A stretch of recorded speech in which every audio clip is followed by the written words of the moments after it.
ဒီနေ့ခေတ်မှာ Gmail အကောင့်တစ်ခုရှိရုံနဲ့မလုံလောက်တော့ပါဘူး2026ခုနှစ်လို AI နည်းပညာတွေကထွန်းကားလာတဲ့အချိန်မှာမိမိတို့ရဲ့ Gmail တွေက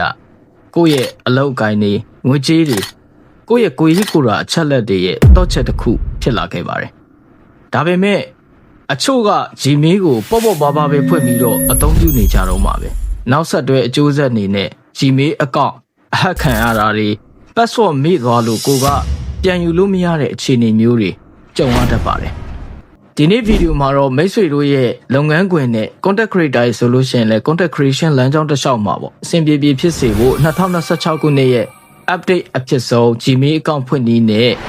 security လုံခြုံရေးအပိုင်းအကြောင်းအရာတွေကိုပေါ့အသေးစိတ်ပြပေးသွားမှာပဲဖြစ်ပါတယ်အရင်ဦးဆုံးအနေနဲ့ကျွန်တော်တို့ Gmail အကောင့်ဖွင့်တဲ့အခါမှာနာမည်ကိုပေါ့နော်ကိုယ့်ရဲ့မှတ်ပုံတင်တွေကအတိုင်းဒါမှမဟုတ်ကို professional ဆန်ပေးခြင်းတဲ့နာမည်ပေါ့အဲ့လိုနာမည်ကိုကိုကမှတ်ရနဲ့ပေးထားဖို့လိုအပ်တယ်ပြီးတော့မွေးနေ့တက္ကရာမွေးနေ့တက္ကရာကကိုယ့်ရဲ့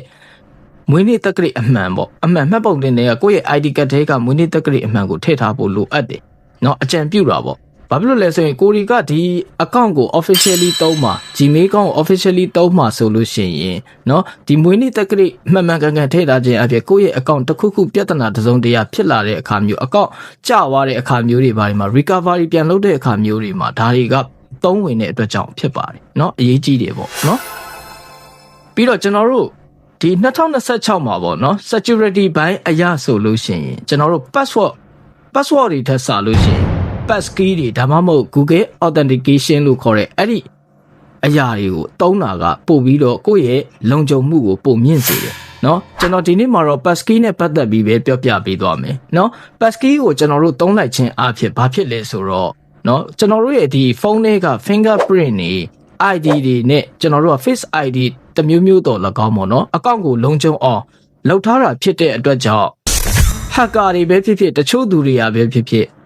မိမိတို့ရဲ့ password ကိုသိနေရင်တော့မှဒီ Gmail account တွေကိုသူတို့အလွယ်တကူနဲ့ဝင်လို့မရတော့ဘူးเนาะအဲ့လိုမျိုးအားသာချက်တွေရတယ်ပေါ့เนาะဒါကတော့ security ဘိုင်းအရာပြောပြတာပေါ့เนาะကျွန်တော်နောက်ထပ်လုံးဝမမေ့တင်တာက recovery เนาะ recovery မှာကျွန်တော်တို့ကိုယ့်ရဲ့ Gmail account ထဲမှာပေါ့เนาะကျွန်တော်တို့ recovery email တွေကိုယ့်ရဲ့နောက်ထပ် email account ရှိလို့ရှိရင်ထည့်ထားမယ်ပြီးရင်ကိုယ်အမြဲကင်နေကြဖုန်းနံပါတ်တွေကိုကထည့်ထားမယ် recovery အနေနဲ့ပေါ့เนาะအဲ့လိုထည့်ထားခြင်းအဖြစ်မိတ်ဆွေတို့ရဲ့ Gmail account ကတခုခုတစုံပြဿနာတွေဖြစ်လာတဲ့အခါကျလို့ရှိရင်ဒီ recovery email တွေဖုန်းနံပါတ်တွေကကဲတင်ပေးသွားမှာဖြစ်ပါတယ်အဲ့ဒီအတွက်ကြောင့်ကျွန်တော်တို့ကကိုယ့်ရဲ့ Gmail မှာ recovery အနေနဲ့နောက်ထပ်ကိုယ့်ရဲ့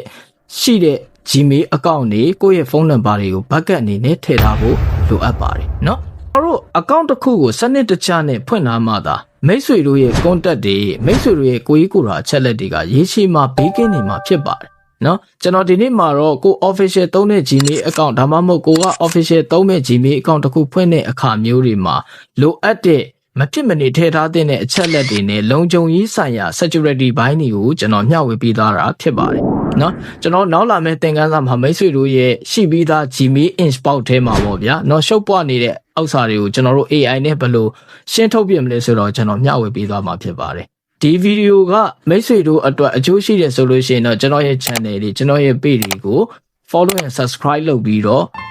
လုပ်ထားခဲ့ရင်တော့ပိုကောင်းတာပေါ့ဗျာเนาะအားလုံးစင်ပြေကြပါစေခင်ဗျာ